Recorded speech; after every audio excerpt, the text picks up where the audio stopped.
홍준의 시사전망대 2부로 접어들었습니다. 자, 경기도 지방선거를 5달 남짓 앞두고 이제 이곳은 남경필, 이재명 두 여야 예비주자들이 각을 세우면서 아주 뜨겁게 달아오르고 있는 것 같습니다. 남경필 경기지사는 지난주에 저희가 인터뷰를 했고요. 이번 시간에는 여당의 유력 주자 중에 한 분입니다. 이재명 성남시장과 말씀을 나눠보겠습니다. 이 시장님 안녕하십니까? 네, 반갑습니다. 이재명입니다. 예, 경기지사, 새해 복 많이 받으세요. 아이고 새해 복 많이 받으십시오. 네. 예. 경기지사 출마하시는 거잖아요. 글쎄요, 뭐 아직 확정은 아닌데 뭐 네. 그렇게 될 가능성이 많아 보이네요. 네, 네, 그러시려면은 이제 성남시정을 좀 하나둘 정리를 좀 하셔야겠네요.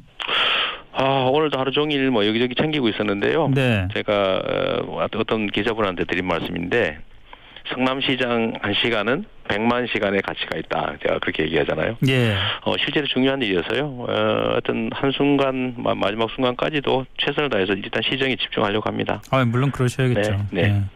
근데 이 그 대표적인 복지 사업 중에 하나가 청년 배당 사업이었는데 네. 지난번에 저희가 인터뷰할 때도 질문드렸더니 이번에는 될 거다. 네. 자신 있게 말씀하셨는데 또 그 야당의 반대로 그 야당이 뭐 아예 조례 폐기를 추진하고 나섰더라고요. 이 청년 배당 문제는요. 이번에 예. 야당이 폐지하겠다고 하는 거는 일종의 정치적 그 프로파간다예요. 네. 왜냐하면 이미 조례도 있고 네. 또 작년 연말에 자기들이 동의해서 올해 본 예산이 편성이 되어 있어서 네. 이미 또 집행하고 있어요. 오늘도 제가 확인하고 왔는데 그런데 이걸 폐지하려면 사실 작년에 예산을 삭감했어야죠.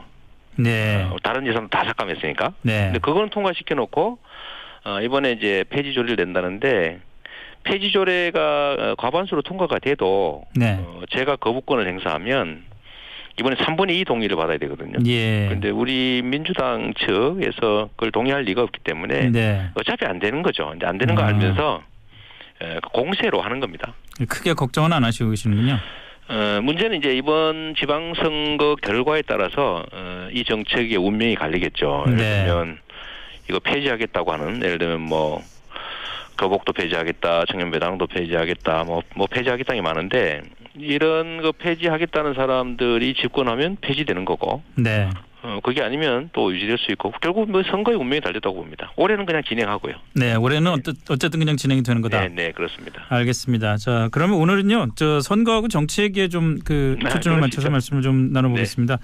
남경필 지사가 자유한국당으로 복당했지 않습니까? 네. 지방선거를 앞둔 이 시장께는 이게 기회일까요, 악재일까요? 뭐 있는 현실을 가지고 뭐 평가할 필요는 없을 것 같고 저는 그렇게 될 거라고 봤어요. 네. 왜냐하면 소위 진보는 분열로 망한다, 보수는 부패로 망한다 이런 말이잖아요. 흔히 그런 얘기가 있었죠. 예를 들면 가치와 이념을 중시해서 갈라지는 게 전문인 이 소위 진보 진영도 선거 때가 되면 연대하든 통합을 하든 후보 단일화를 하든지 진영을 하나로 만들잖아요. 네. 그런데 이익 중심인 이 보수, 네. 제가 표현하기로는 가짜 보수들, 이익에 매몰된 가짜 보수들 입장에서는 이익을 버려가면서 분열할 리가 없습니다. 네. 어떤 경우도 반드시 후보가 정리가 돼서 1대1 구도가 될 거라고 보죠. 그렇군요. 그런데 결국 그 과정이 진행되고 있다고 생각해서 저는 특별한 의미를 두고 있지는 않습니다. 자, 그럼 1대1 구도라면 여당에서 지금 누가 한 명이 될지가 또 이제 관심사인데. 네. 일단 본선전 경선이라는 또 허들이 하나 남아 있지 않습니까? 네. 일단은 친문 주자들에게 아무래도 당내 역학관계상 좀 이득이 있을 거다라는 분석들이 많은데. 네.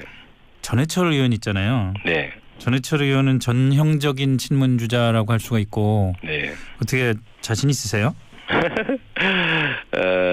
이번 이제 대통령 선거 다음에 벌어지는 이번 지방 선거는 소위 이제 촛불 혁명의 한 과정이라고 저는 생각해요. 네.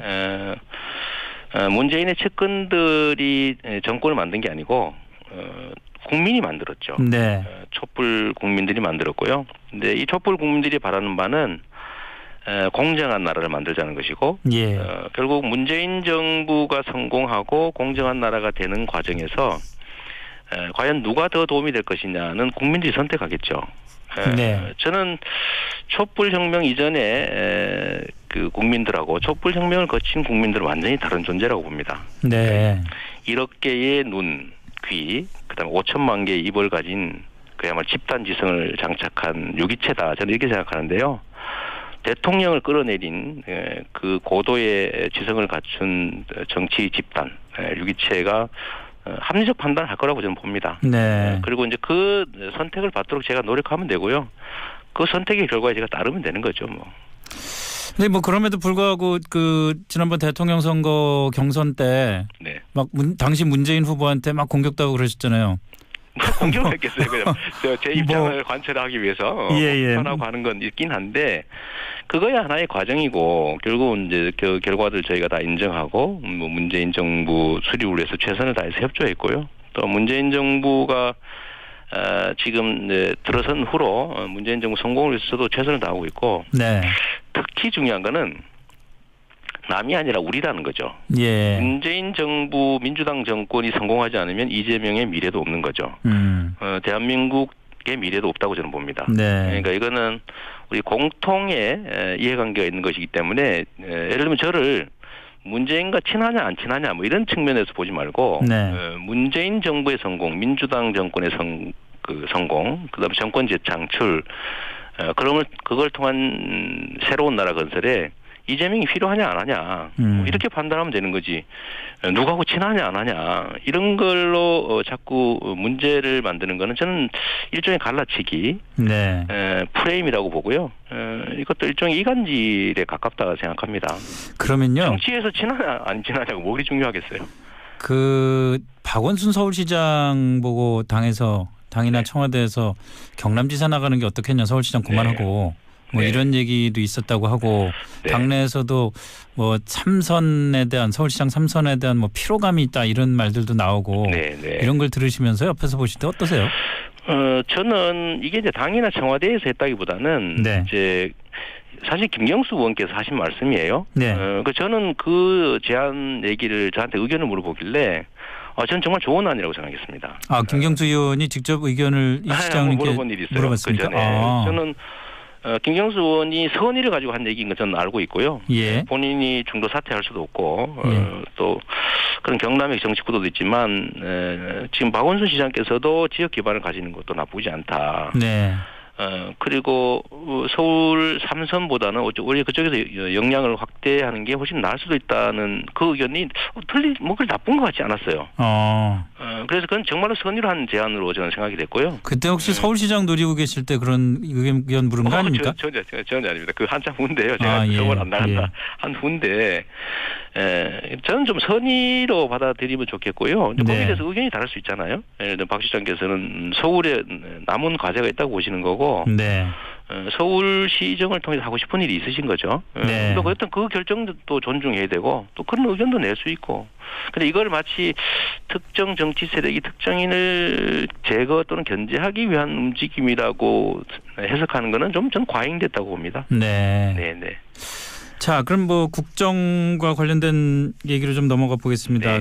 사실 최근 오늘 발표된 거죠. 오늘 발표된 문재인 대통령 지지율을 보니까 처음으로 그 50%대로 떨어졌더라고요. 50%대라고 그러지만 사실상 이제 뭐 60% 가까운 지지율인데 이게 그 대충 분석을 보면은 그 남북 아이스하키 대표팀 문제라든지 그 소위 말하는 자유한국당이 그 내세우는 뭐 이 평양 올림픽 프레임 이런 것들 때문에 떨어졌다는 그 분석들이 많이 나오고 있는데 시장님 보시기에는 어떻습니까? 지금 이제 저는 젊은 세대들의 지지 이탈이 많다고 얘기를 들었는데요.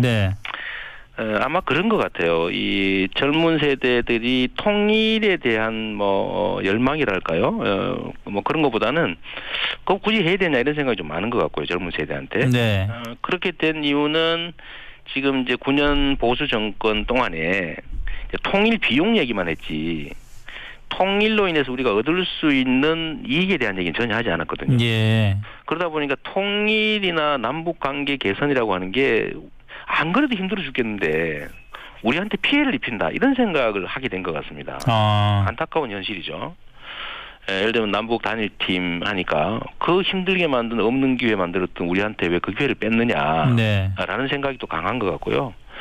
또는 이제 비트코인 이런 거래에 대해서도 새로운 기회의 가능성인데 왜 그렇게 우리 입장을 고려해주지 않느냐 이런 섭섭함들이 있는 것 같아요. 네. 그런데 저는 좀 일시적인 현상일 거라고 보고요. 예를 들면 정부가 악의를 가지고 나쁜 방향으로 가고 있다고 하면 회복하기 어렵겠지만 좋은 방향으로 노력하는 과정에서 생기는 일종의 약간의 오해 그리고 이제 자유한국당의 어처구니 없는 공격 네. 이런 것들 때문에 오늘 일시적인 좀 흔들림 현상이라고 생각이 됩니다. 금방 회복될 수 있을 것 같다. 네, 자유한국당이 예를 들면 인공기 태운 사람을 김정은 명예훼손으로 경찰이 수사한다더라 이런 논평 내고 그러던데. 네. 어떤 데는 또 나경원 의원이 평양 올림픽 얘기하면서 왜 북한 단일팀 하냐 이런 얘기하고 그러던데. 네. 일단 자기들이 옛날에 이미 했던 얘기이기도 하고. 네. 또 김정은 얘기는 전혀 사실이 아니잖아요. 이런 허위사실 유포해 가면서 일시적인 혼선을 주는 것 같습니다. 네. 정말로 집단지성을 장착한 촛불혁명을 거친 국민들은요. 그런데 안 속습니다. 네. 잠깐 혼선이 있겠죠. 정말로 후한무치하다. 그런 생각이 좀 듭니다. 이거 나라를 생각하는 게 아니라 네. 자기 이익을 위해서 나라를 망쳐요. 알겠습니다. 네, 네. 자, 오늘 말씀 여기까지 듣겠습니다. 고맙습니다. 네.